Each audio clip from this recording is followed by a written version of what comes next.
you heard when Greg Moore spoke earlier this evening about the work done by the Voter Fund in the year 2000. 2 million new voters brought to the polls. Voter turnout in Texas up 50%. Voter turnout in Florida up 60%. Black voter turnout in Missouri up 134%. And they were voting for a dead man. And the dead man won. We imagine the possibilities for turning out historic and unprecedented numbers of African American voters and voters of a goodwill across the country committed to civil rights.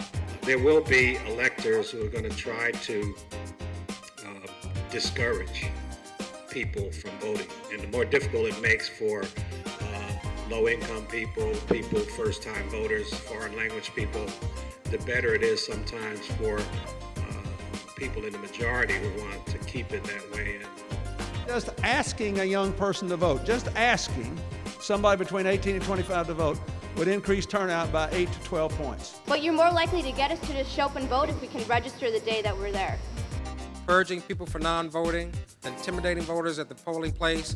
There's an ongoing struggle to keep empowering our people, but there's an ongoing, well-funded struggle to stop that from happening.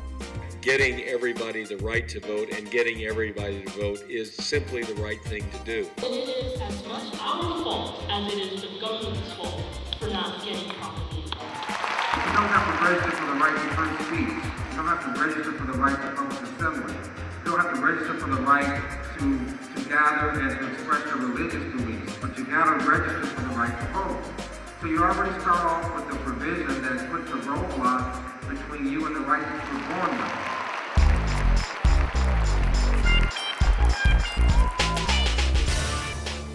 Right. And then once you give them your name and everything about it, because we're really trying to help with some resources. Rock the vote.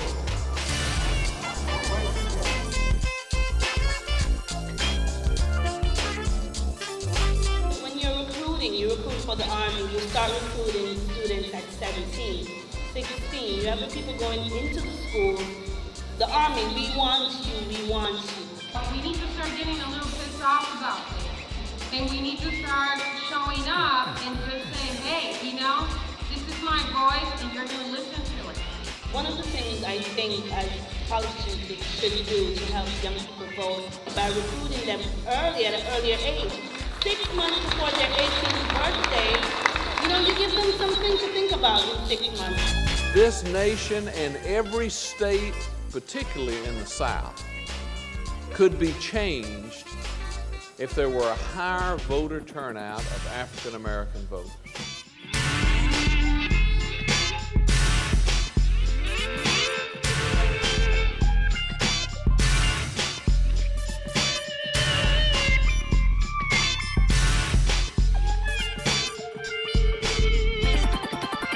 2004 will be the first general national election since the debacle of 2000. It doesn't matter whether you are Republican or Democrat. The fact of the matter is that many Americans, particularly those that you serve the most, lost a lot of confidence in the electoral process because of what happened. Therefore, you're going to have to work even more strenuously and with more commitment than ever before to get people out to vote and to protect our right to vote. When we talk about the numbers of minorities that have been locked out of this process, it really does become a civil rights issue. There's a computer program which is zooming in on black voters and erasing their name from the voter file. We are engaged in a campaign to register ex-offenders in states across the country. Our effort is to take these kind of legislative efforts, show them as models for other states, and begin to push the kind of reforms that will help get rid of the high and escalating number of disenfranchised Americans. Why should the citizens of Maryland be treated differently than the citizens of Pennsylvania? Why should they be treated differently than in 38 other states? This is a list of 57,000 criminals. Bad folk not allowed to vote.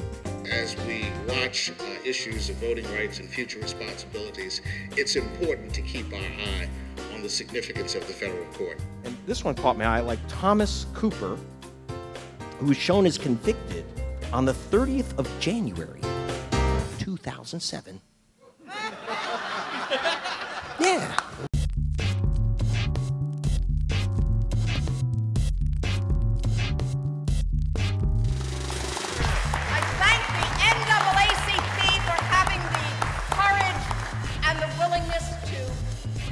Initiate the voter fund. I thank the board for the legacy of what we were able to do, and I applaud the work of Greg Moore and the wonderful staff for how we will carry this on and create the elections that can't be stolen in the future when the turnout is increased as it is.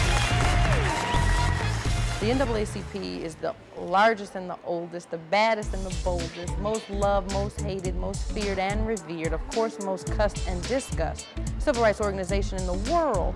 And we have been tried, tested, and true with this thing that we do. And for folks to come in and hold us to a different standard, it doesn't reek of racism, it blatantly is.